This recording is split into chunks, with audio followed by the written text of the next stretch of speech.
How do you take a stack of old papers, census records, newspaper clippings, land deeds, and turn it into a living, breathing story? Well, today, that's exactly what we're going to do. We're going to follow the O'Brien-Snyder family and see how these seemingly dry documents can rebuild the rich human history of one family across 60 years of American life. All right, so here's our roadmap. We'll start with the immigrant patriarch who fought in the Civil War. Then we'll see how he built this sprawling family in Ohio. We'll follow his daughter Catherine through marriage and, well, tragedy.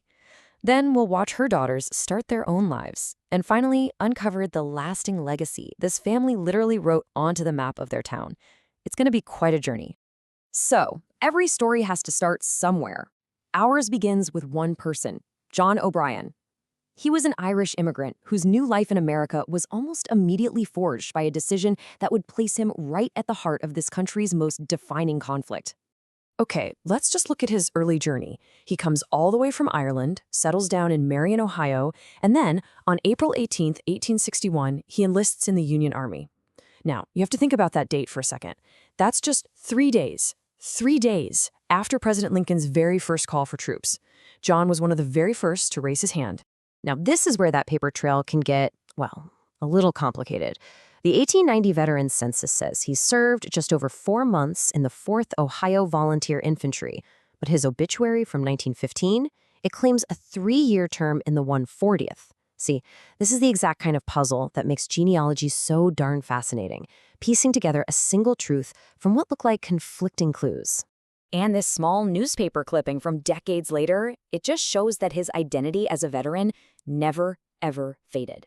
He treasured this cane, which was a gift from his own son Thomas, who was serving at the time. I mean, you can just imagine it was so much more than a piece of wood. It was this physical link between his own service and that of the next generation. Just beautiful.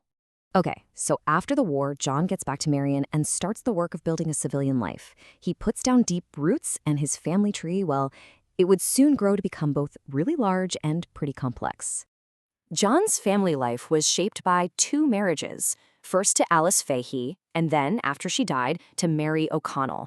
And between the 2 of them, he was father and stepfather to 13 children. 13! And the only reason we can reconstruct this entire blended family is thanks to one single crucial document, the 1905 obituary for his second wife, Mary. All right, so let's follow this story into the next generation. We're going to focus on one of John's daughters from his first marriage, Catherine, as she starts her own chapter with a fella named Jacob Snyder. And this right here, this is a perfect example of a classic headache for anyone digging into their family's past.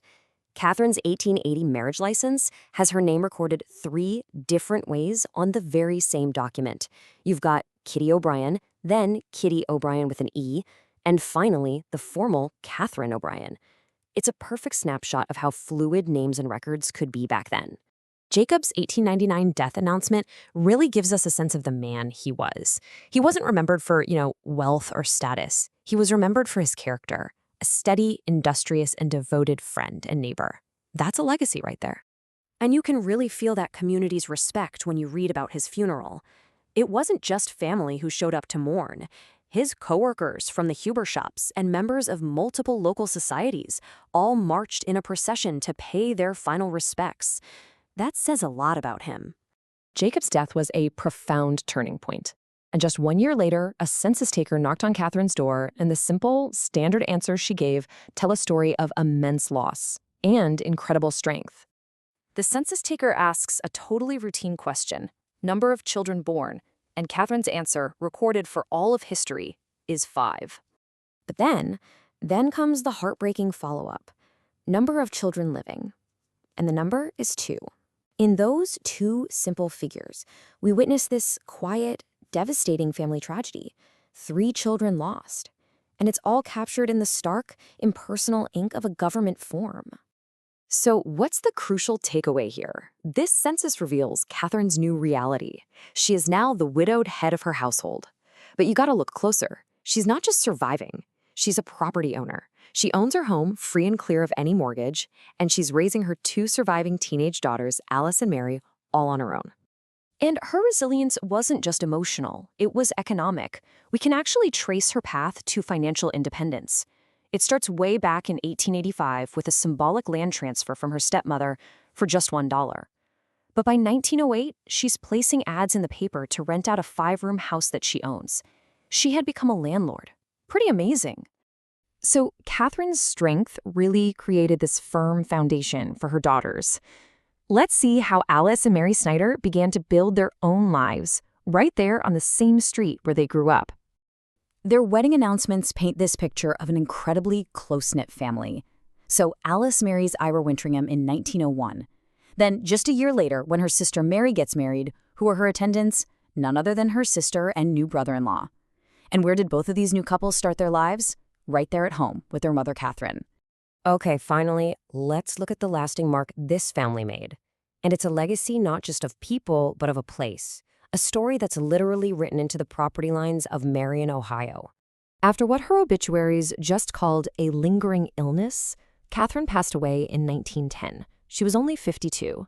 Her death certificate gives us the clinical name for her suffering, general anasarca, a condition that was then widely known as dropsy, which is typically caused by organ failure. And this just illustrates their entire journey so perfectly.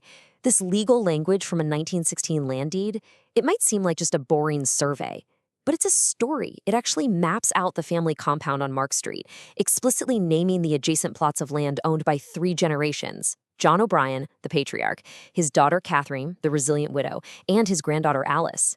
Their whole family history is right there, recorded in the town's geography. So from an immigrant soldier's enlistment papers to a legal description of a family home on a quiet street, these records, they tell an epic American story of service, of loss, and of incredible resilience. The thing you should really take away from this is how a history just as rich might be waiting to be discovered in your own family's paper trail. So what story is hiding in yours?